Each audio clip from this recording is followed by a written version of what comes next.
So these are flagellates, and they have two hosts: vertebrate host and invertebrate host. And same you must have read in malaria also. So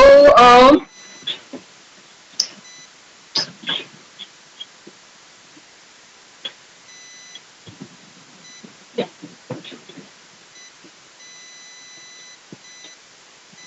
So these are hemoflagellates. These are flagellates which are present in your blood, and they're found in the peripheral blood circulation.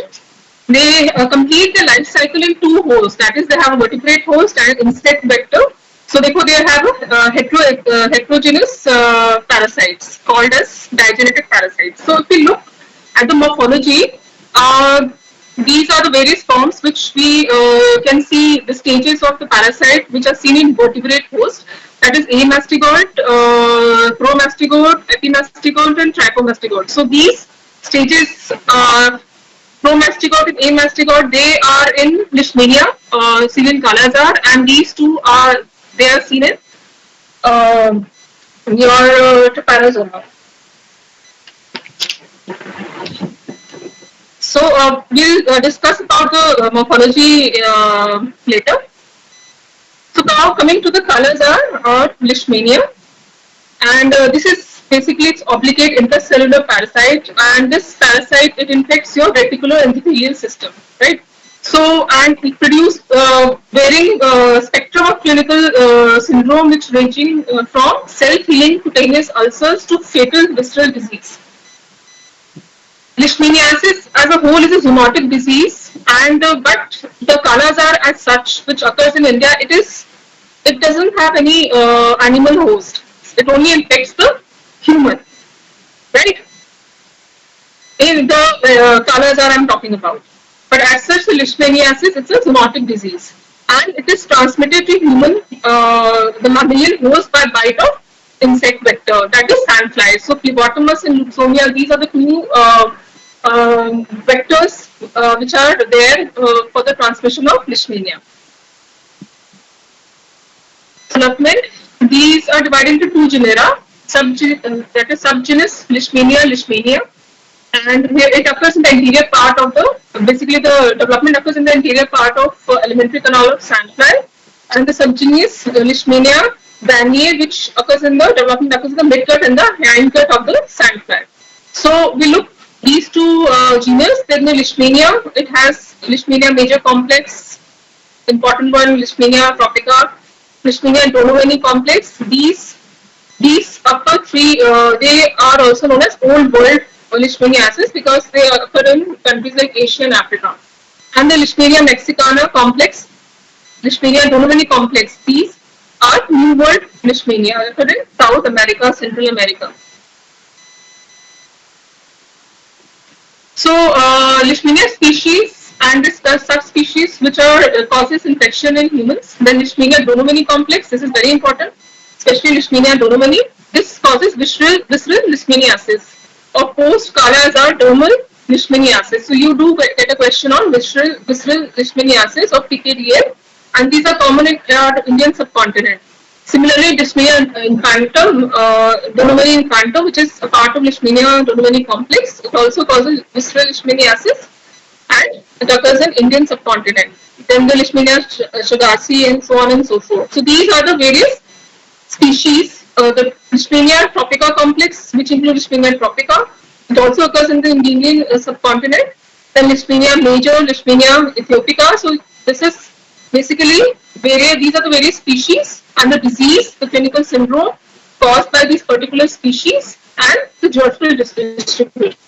So pneumonia is very important because it causes visceral leishmaniasis and PKDL.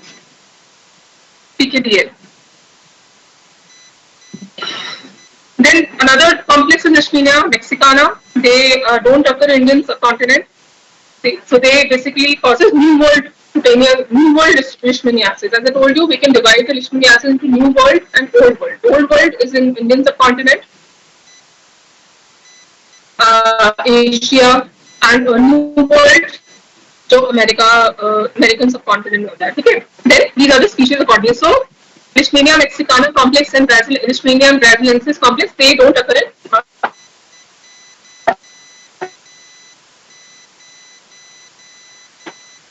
country.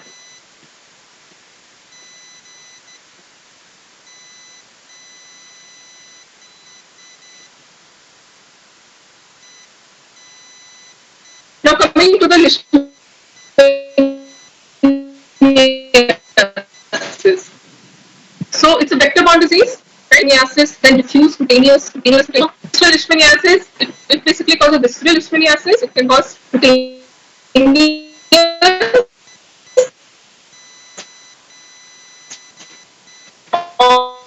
or it may cause leishmania atopica, leishmania mexicana. And mucocutaneous leishmania, you have to memorize this. Then mucocutaneous leishmaniasis is caused by leishmania brasiliensis. Then visceral leishmaniasis is caused by leishmania donovani, infantum, and Chagas. Now coming to the leishmania donovani, donovani which causes your kala azar.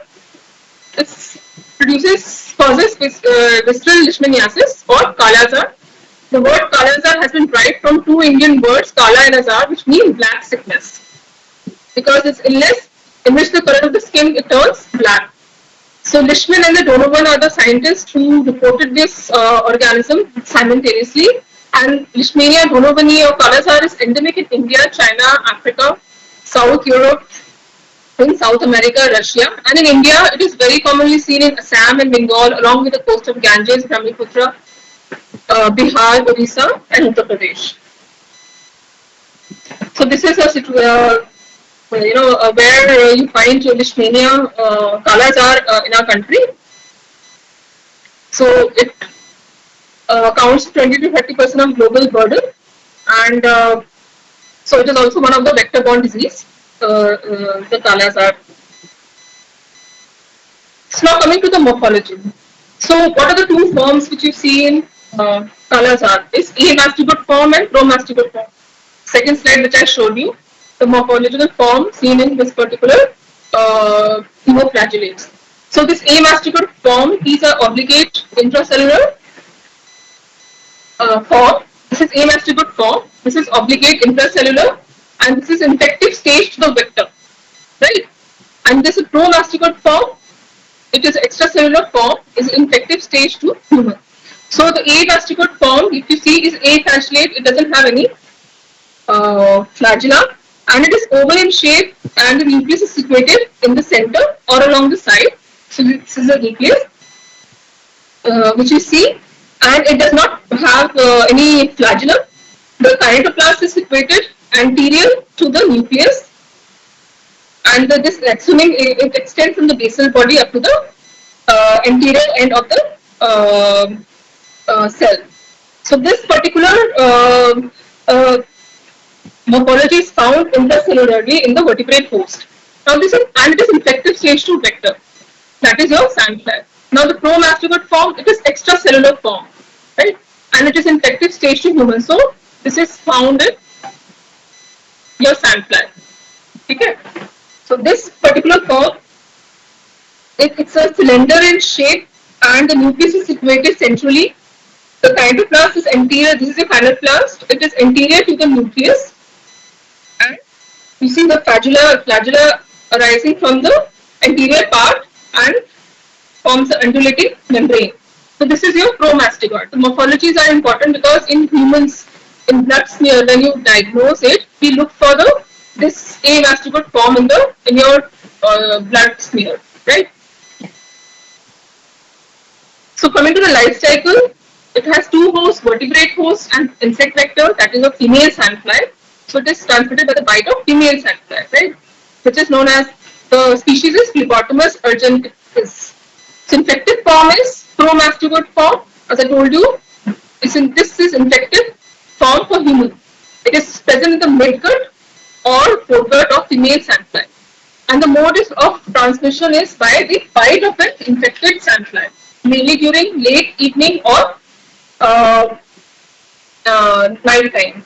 So this is the main mode of transmission. Now coming to the life cycle.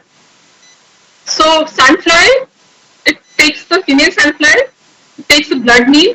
So it has promastigoid stage in the sandfly. So it will inject this promastigoid form in the skin. So what will happen then? This promastigoid form, they are phagocytosed by the macrophages present on the skin. Then these promastigoid forms, they transform into amastigoid form inside the macrophages and they divide inside the macrophages. Then after division, the cell ruptures, the macrophage cell ruptures, and then these amastigoid forms, they are released into the circulation and then they go into the various organs in the reticular endothelial system, bone marrow, in spleen, liver, and so on and so forth. So this is what happens in humans. So these, since they are present in the circulation, now again they are, when the sandfly bites the human. So these are taken up by the insect vector, that is of female sandfly. They ingest macrophages infected with A mastigoid because they are present in the circulation. Then in the female sandfly, these A mastigoids, they transformed into promastigoid stage in the midgut, right? And then they divide further and form various, they divide and form large number of promastigoids, and then this the division, the multiplication, it occurs in the midgut, and then they, when the female again bites a human, so these promastigoids, they present in the pharynx, through proboscis, it again the whole cycle starts. Female bites, then again the promastigoid stage is infected to human, they enter into the skin, and then they engulfed by the macrophages. So this is a life cycle of sandfly. So here the infected stage is your promastigoid. What we diagnose is, diagnostic stage is your amastigoid. So basically look for the amastigoids in the for the diagnosis in the peripheral blood smear. Then the promastigoid stage, it is in insect stage. It is found in the insects and it's motile. It has a flagella, if you remember the morphology, and they develop in the midgut of the insect fly. Then amastigoid stage, it is mammalian stage, and these are non-motile. So these are intracellular, present in the macrophages, where you diagnose this particular infection with the help by detecting the amastigoid in the peripheral blood circulation. So what are the clinical features? So visceral leishmania causes visceral leishmaniasis, which is the triad of fever, hepatosplenomegaly, and pancytopenia. Linked retinopathy is common in more in African endemic regions. This is rare in Indian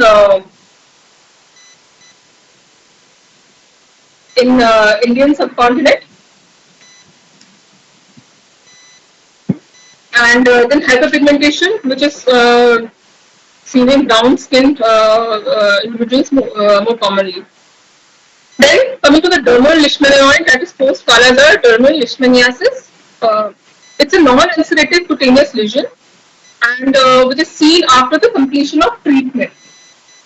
So what happens is that in this, the visceral leishmaniasis, it basically there's a reversal of the parasite from the viscerotrophic to dermotrophic. So in this dermal, as the name suggests, dermal leishmaniasis, here there's a non-cutaneous, non-ulcerative cutaneous lesions are seen, and this is generally seen after the completion of the treatment.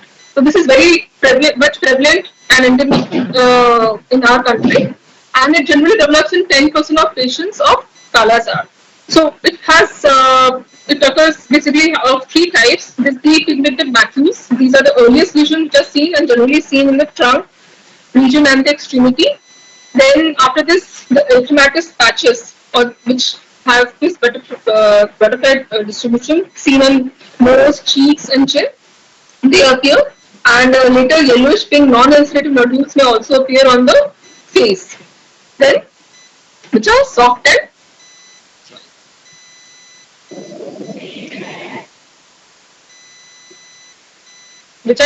painless and granulomatous growth. So this is what you see post Kala-Azar dermal leishmaniasis. You need to remember is that they generally develops 1 to 2 years after completion of treatment of visceral leishmaniasis or the Kala-Azar caused by the Leishmania dolobardii. And it is very common in our country. So you may get a question also on, straight away a question on PKDL. So diagnosis of PKDR is same as we detect the A mastocyte form. Now coming to the diagnosis.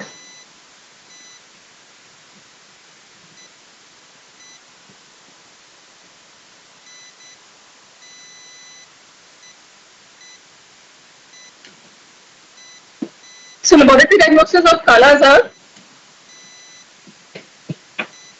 is basically we can sorry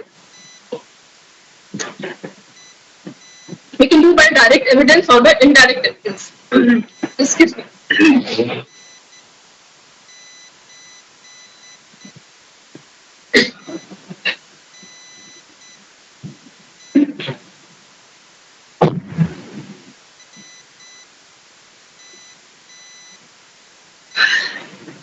So by direct evidence or by indirect evidence. So direct evidence is we do by demonstration of L Donovani, that is the LD bodies, also known as basically look for the A mastocyte form, also known as LD bodies. So or the indirect methods. So in direct methods, we look for the LD bodies. We can take the peripheral blood smear because they are present in the peripheral circulation. We make thick films and then we look for this A mastocyte form.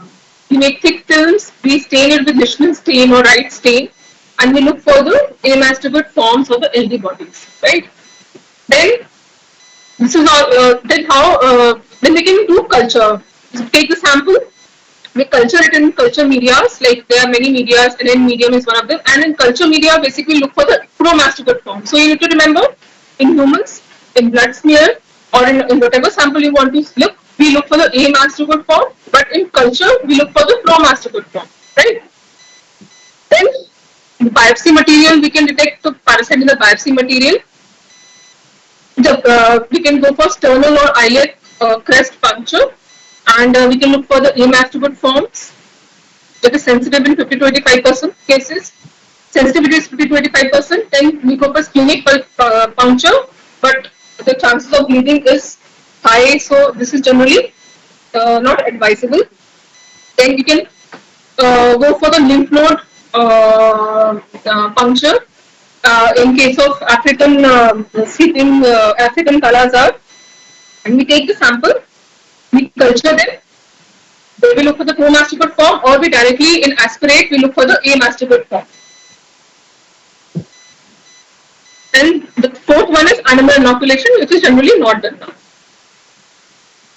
So that was about the direct evidence. What are the indirect evidences? Where we can look for the blood count, the parameters of blood. Here generally there will be anemia C, which is normocytic, normochromic, and the leukopenia is also seen along with thrombocytopenia. Apart from that, we can go for various serological tests. These are non-specific serological tests, Napier aldehyde test, which is positive in at least after 3 months of duration disease. Then Chota antibody test. This is not that much reliable. Then complement fixation test with WKK antigen. This is not used now, right? Then we can directly demonstrate antibodies with ELISA, with the help of ELISA, that is direct agglutination test, IHA, IFA. So we can go for various serological tests. Then the last one is the molecular methods, which we can detect with the help of PCR or real-time PCR. So this is basically a gist of how to diagnose Kala Azar.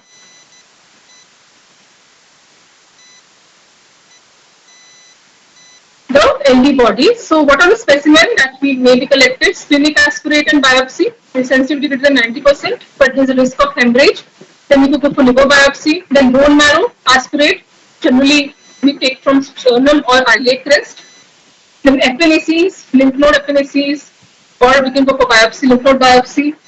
Then we can also go for dermal scraping or section of skin biopsies. So spleen has a very good sensitivity, but the chances of hemorrhage, splenic aspirate has very good sensitivity, the chances of hemorrhage in case of splenic aspirate. So basically we look for the A mastodotes or the LD bodies.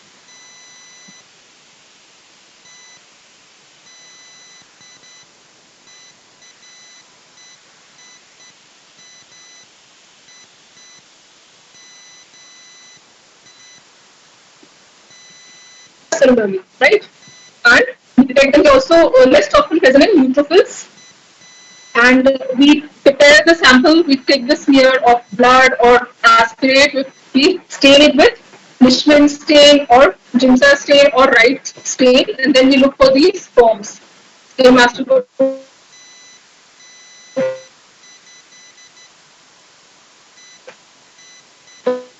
forms, right? And the inactivated antibodies are found within the macrophages.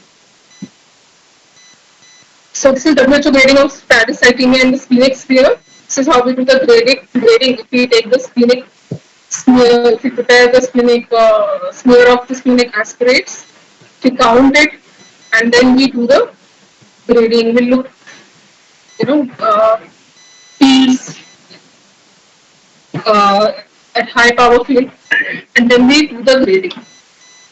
This was just a slide to show you the grading by WHO. Then that was all about your direct microscopy. Now coming to the culture, the various culture medias are there for the exenic cultures. There is solid media and the liquid media. Solid media is NN medium, right, which is a biphasic medium. Then this advanced modified Tobbe's medium. These two are solid media. Then there's a liquid media. And what you need to remember is that we demonstrate the massive boards in your culture media. We inoculate the sample, your blood sample, to 24 degrees centigrade, and then we demonstrate the pro-mastoids in the particular media.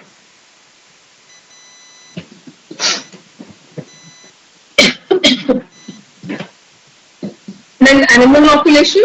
This is generally not done, but the animal of choice is golden hamster. And here the sample is inoculated. The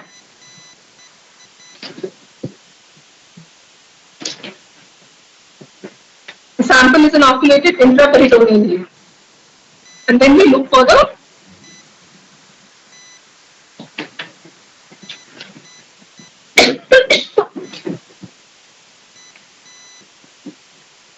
basically we go for golden hamster or the Chinese hamster. These are the model animal model for leishmania.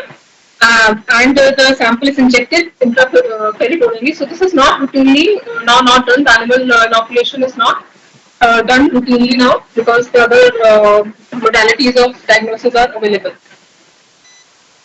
So these is the pro-mastoid form.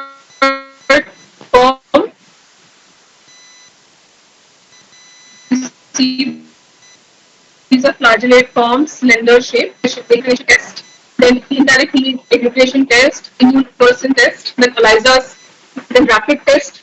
Rapid test is RT39, it is rapid diagnostic test, it will result within half an hour. Right? Apart from this, there are non-specific methods like aldehyde test, antimony test, complement fixation test. These are usually not done. Now coming to the neurological methods, as I told you, this aldehyde test, antimony test, and complement fixation test. For example, in Napier test, that is aldehyde test, here we drop off 40% formalin, we take and we add, add this to the 1 ml of syrup. Then positive test shows rapid and complete coagulation of the syrup. Right. So this is how we detect the positivity in this. Similarly, there's antimony test. Here, it depends upon the increased serum gamma globulin. So here, the 4% urea stabamine solution is mixed with syrup, and the positive test is indicated by formation of flocculent precipitate. This is basically it's a less reliable test than the aldehyde test and complement fixation test. This is generally not done. Now we can go for the antigen detection. So we can do the, agglutination test. That is, I'm sure you must have had lectures on uh, antigen and antibody reaction. So you must be knowing what is agglutination, what is precipitation, ELISA's based methods and all, ICT. So in antigen detection, we can, this latex agglutination test, that is Capex. Here we detect the Leishmania antigen in the urine of patient with visceral leishmaniasis, and it has had shown a sensitivity between 68 and 100% and good specificity of 100%. And this antigen is used quite early during the infection, and this test is performed better than other serological tests when compared to the microscopy. So this is one of the important tests where we can detect the antigen in the urine. Then indirect fluorescent antibody test. Here we can detect anti-leishmanial antibody by using FIS pro-mastigode. So here the slide depicts the pro-mastigode. We put the patient's sample, and if antibody is present, it will bind. Along with this, we add antibody, fluorescent tagged antibody, fluorescent label antibody, and then we add a conjugate, and then we look for the fluorescence. So the titer greater than 1 is to 20 is significant. So basically, we can detect, we can go for indirect fluorescent antibody test. Then direct agglutination test. In this, we use trypsin treated, stained, and formalin preserved pro-mastigoid. Pro-mastigoid is used as an antigen. Then when we take this antigen, we mix it with the patient's serum. Then we look for the agglutination. So this test is rapid. In this, the problem is that it requires a long duration of 18 hours. And the agglutination we observe in the we look for the agglutination next day. So there are certain advantage and disadvantage. And this is basically the agglutination test. If you remember the principle of agglutination, we have to apply that into this. So here we use pro-mastigoid as an antigen. We take this antigen, we take the patient's serum, we mix them both, then we move the slide, and then we in the black background, we look for the agglutination. So agglutination test. Then this ELISA-based assays. Here, the soluble antigen or a sonicated extract of pro-mastigoid are used to capture the antibody specific to Leishmania. So the ELISA will have antigen which is pro-mastigoid, and then we capture the antibody in it. So we can use various ELISA methods for detection of Leishmania. Then we can go for antibody detection. So in this important one is RK39. Here it's a recombinant antigen which is used. So this test is important. RK39. It is a ICT based test. Is a rapid depth test. It is based upon the recombinant K39 protein. And here the principle is ICT assay. There's a nitrocellulose membrane, and we add a sample, and this antigen is there tagged on this nitrocellulose. We add a serum, the buffer, then our patient serum. Then we look for the line. If our antibody is there, it will combine with the antigen, which is RK39 protein, and it will appear as a line.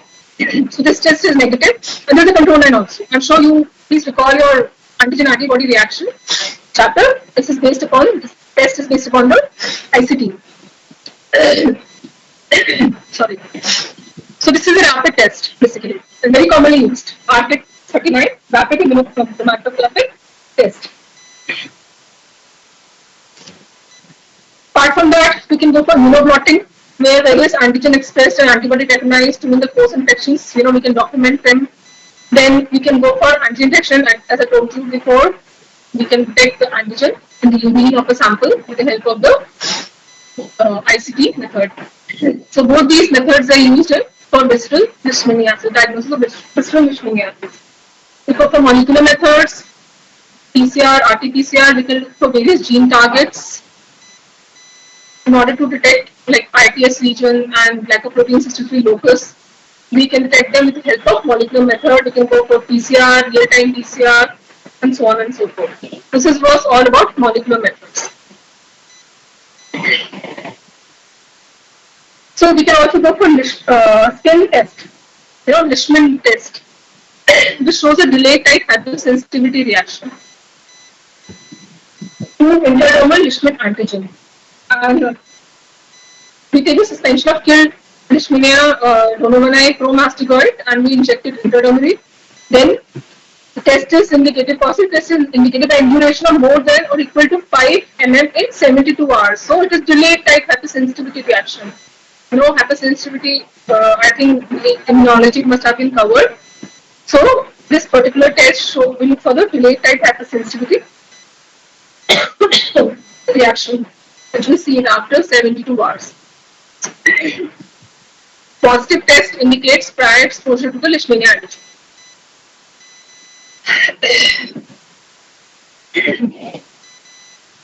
So that was all about Leishmania donovani. That all colors are. It's very important. The colors are as such, and you can definitely you get a question on the colors are. You can get a question on life cycle. If this whole colors are is important, you can on that diagnosis, it's very important. And as well as post colors are dermal leishmaniasis. You can get a short note on post colors are dermal leishmaniasis as well. So that was about Leishmania donovani and Leishmania tropica. Few lines. It causes cutaneous leishmaniasis or oriental sore, and these parasites are found in the cells of plasmode sites of the skin. The life cycle is similar as Leishmania donovani, except for the emasticated form. It only resides in the mononucleus cells of the skin. So this is a picture showing the oriental sore caused by the Leishmania.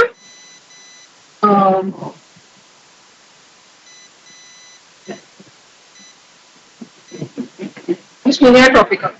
Then Leishmania brasiliensis causes mucocutaneous leishmaniasis. So as I told you, the spectrum of leishmaniasis from visceral, cutaneous, and mucocutaneous. So you just remember, Leishmania brasiliensis, and this is generally seen in Central and South America. And it occurs as intracellular parasite inside the macrophages, cells of skin and mucous membrane of nose and buccal cavity. So this is a patient showing the mucocutaneous leishmania. So coming to the treatment, you can give pentavalent antimonial, which is a drug of choice in most endemic regions of the world, except in Bihar, where the drug resistance has been seen with this particular drug. Then the two forms are available: sodium stevogluconate and meglumine antimonate. And then other drug of choice, important drug is amphotericin B. It is currently the first line of drug in Bihar for treatment of visceral leishmaniasis, because we can't give pentavalent antimonial there. And another part of it is used when the initial antimonial treatment fails. It's a drug of choice for pneumonia mucocutaneous leishmaniasis. Then parabomycin, it is an immunoglycoside antibiotic with anti-leishmanial activity. And the fourth one is miltefosine. It is the first oral compound approved for the treatment of leishmaniasis. It is given in a dose of 50 mg once or twice for 28 days. So how can you prevent this particular disease? Early detection of cases and treatment of all cases, then eradication of the vector. That is the sample. Using personal protective, using the skin repellent, the insect repellents and all to protect yourself from the bite of sandfly.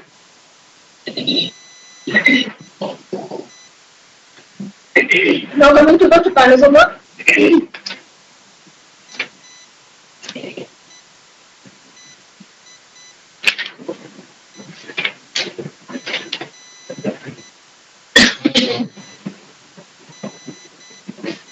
This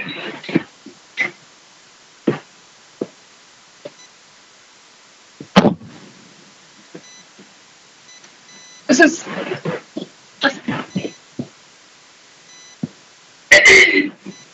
now coming to the trypanosoma. It is also blood flagellate, and it's a protozoa. So it resides in the peripheral blood and the tissue of the host. So important species are Trypanosoma cruzi, also known as Chagas disease in man, and they're transmitted by the Ludwig bug. The vector is Ludwig bug, and this is basically also known as South American trypanosomiasis. And Trypanosoma cruzi, it causes African sleeping sickness and is transmitted by CC fly. And it has various species. So among this, so this occurs basically mostly seen in African and Western in African region. So according to according to this, they are divided into Trypanosoma cruzi, Rodentia species, and then the Gambaceae. Then Trypanosoma rangeli, it is non-pathogenic species.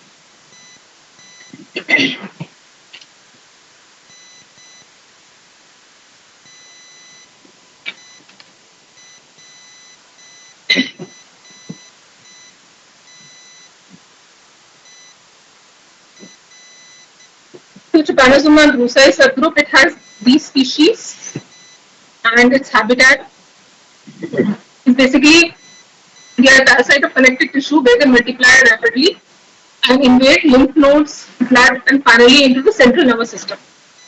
So, and they're prevalent in Western Africa, Central Africa, and in this according to the species, Gambaceae is prevalent in Western Africa and Central Africa, and in some parts of East Africa, whereas Rodentiaceae is distributed only in East Africa.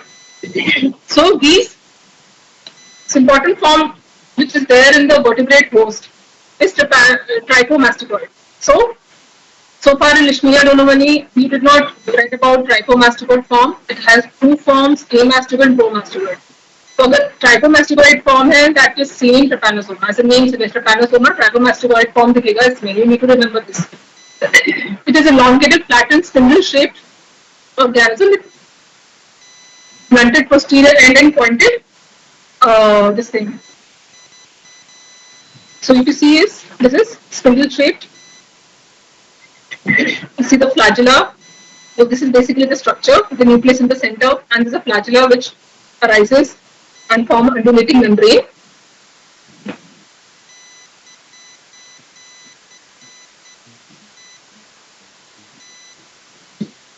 The chytoplast is small and situated at the posterior end. The flagella starts from the posterior end, curves around in the form of undulating membrane. So the posterior end curves around from the undulating membrane, and it is highly motile.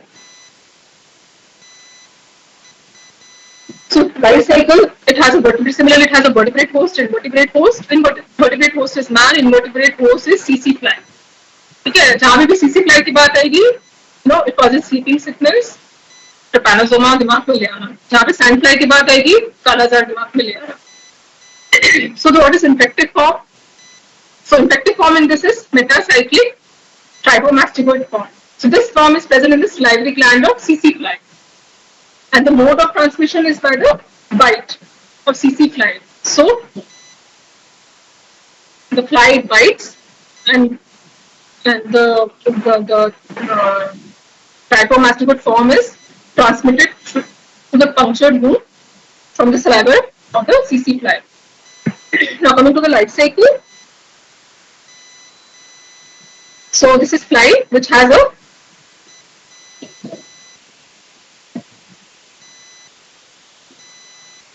when the fly bites, it takes the so I should start from here. So as I told you, infective stage is metacellular trypomastoids, which are there in the fly, the CC fly. When it will bite the human, this form is transmitted from the wound. It goes into the skin.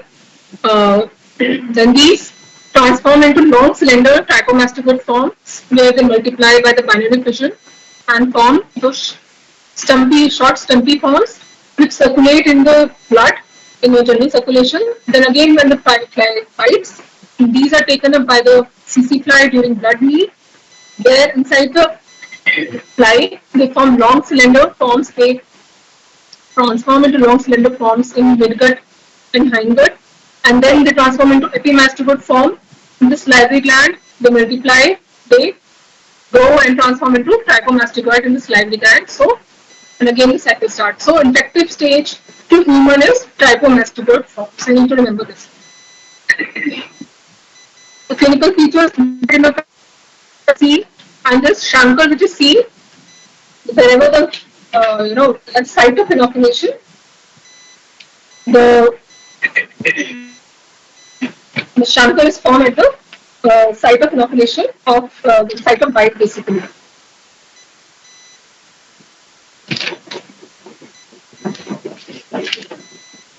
Yeah. So there will be erythematous and swelling and localized tenderness at the site of bite. Then it has shows meteorological manifestations which include moderate leukocytosis, thrombocytopenia, anemia, and then it invades the central nervous system, which causes sleeping sickness. So that is why the name is sleeping sickness. Is progressive daytime sleepiness, which is seen in patients who are infected with trypanosoma.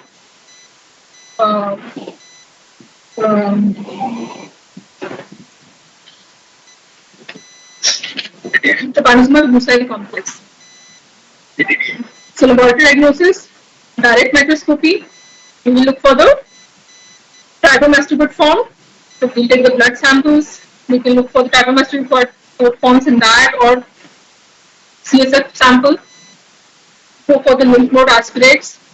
Then we can detect antibodies from serum and CSF with the help of various agglutination tests, ELISAs, IFA. Then we can detect antigen from the serum and CSF with the help of ELISAs. Same as that, we can go for, basically you need to remember is that we can go for direct microscopy where we will see the trichomastigote form, right?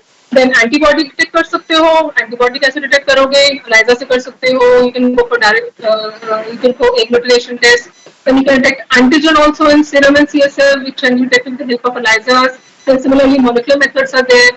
Then culture it is very difficult to grow, so generally it is not done. Then animal inoculation also, which is not done, but mice is the model which we can use. So the picture shows the trichomastigote form which you see in the peripheral blood.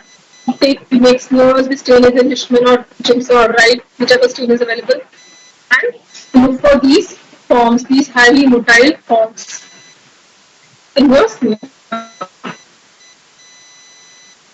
Treatment, drug used for after the sleeping sicknesses, Suramine and the pentamidine, which is used.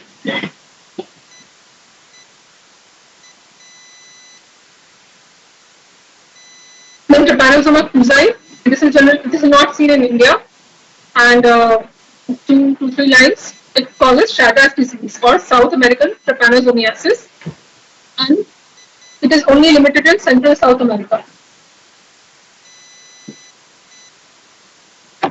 Habitat is resides in the muscular and nervous tissue and in the reticular endothelial system as well as reticular endothelial system as amastigote form and in blood as trichomastigote form. So in blood, in peripheral circulation, we see trichomastigote form, but in tissues, in nervous system, in RE system, they reside in the form of amastigote form.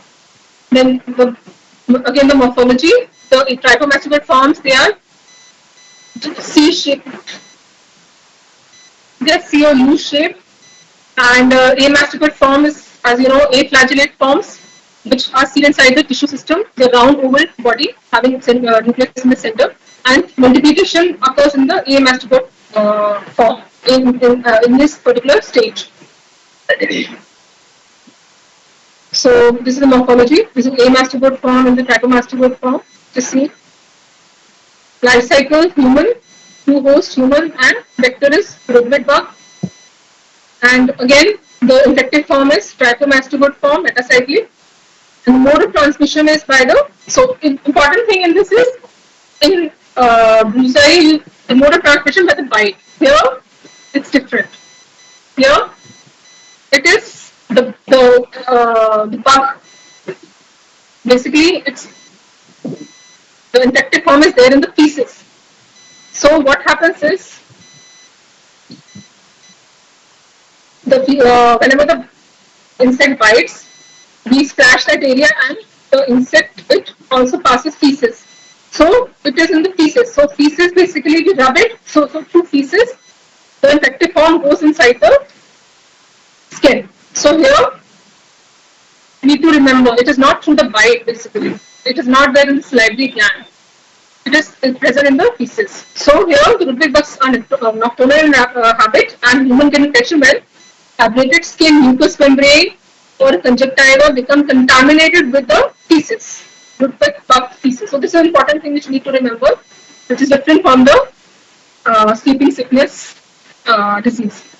And similarly, life cycle, the trichomastogate form, which is there in the bug transmitted by rubbing of Ludwig bug feces on skin and mucous membrane, taken up by the skin, reaches your reticular endothelial system, they transform into amastigoid form. So in the tissues, we find this amastigoid form. Then again, the multiplication occurs in these, provide the myelinification. Then the form of pseudocyst. The trichomastogate form occurs in this cyst. This ruptures. Then again taken up by the two forms. The long cylinder motile forms and broader and less motile forms, which are released into the circulation. Then again, the bug it inject these broader and lesser motile trichomastoid, and again the cycle starts. The development of this trichomastoid occurs in the foregut of the bug. It multiplies, transforms into epimastoid form. Then again the metacellular trichomastoid form in the hindgut, and again then it is again ready to transmit infection.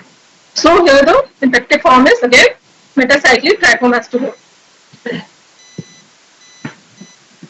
So incubation period is 1 to 2 weeks. It causes acute Chagas disease and chronic Chagas disease. And so wherever the site of inoculation, there is a formation of a lesion which is known as chagoma. When it goes through the conjunctiva, it gave a Romana sign. There is a unilateral painless edema of periorbital tissue. Then general symptoms like fever, lymphadenopathy, then hepatosplenomegaly, and the patient may die due to acute myocarditis and meningoencephalitis. In chronic Chagas disease, mostly found in adult and older children, here the tree Kuzai produces inflammatory response, which will lead to cellular destruction and fibrosis of the muscles and the nerves, and then it will take control of the tone of the hollow organs like heart, esophagus, colon, and it may also lead to cardiac myopathy later on, colon or megaesophagus, because it takes the control of the tone of the hollow organ. So this is what you see in chronic Chagas disease. How you diagnose it? Again, you make the wet smear, wet mount, thick or thin wet smears, detect these trichomastoid. You can culture them in any medium. You can detect antigen, you can detect antibody, you can detect antigen in serum and urine.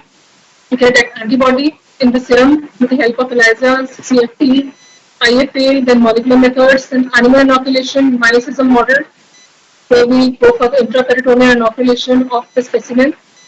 Then we sacrifice the animal, we take the tissues, and then we make smears, and then we look for the trichomastoid form. And we go for xenodiagnosis, where we can make a use of, this is generally not done.